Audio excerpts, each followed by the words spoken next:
ছোট্ট একটা দোয়া শিক্ষা দিই, এখন তো আলিমুল আমা আছে। দোয়াটা হলো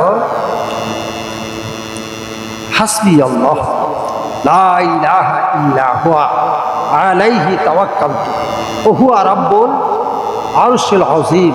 আমরা মিলাদ করলে সূরা তাওবার শেষ দুইটা আয়াত করি, শেষ আয়াতের শেষ অংশটা সকালবেলা ফজরের পরে 7 বার পড়লে, বিকালবেলা যেই বান্দা আবার মাগরিবের পরে 7 বার পড়ব, আল্লাহ তাআলা দুনিয়া আখিরাতের বালা মুসিবতের জন্য নিজে জিম্মাদার হয়ে যাবে।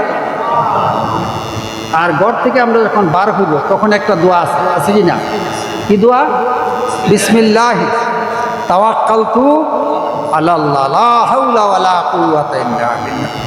ভরসা হবে কার? হেফাজত করবে কে? জোরে বলেন কে? ভরসা হবে কার? ভরসা রাখতে হবে কয়দিন? জীবন ভরা। ঠিক না ঠিক? জীবন ভরা।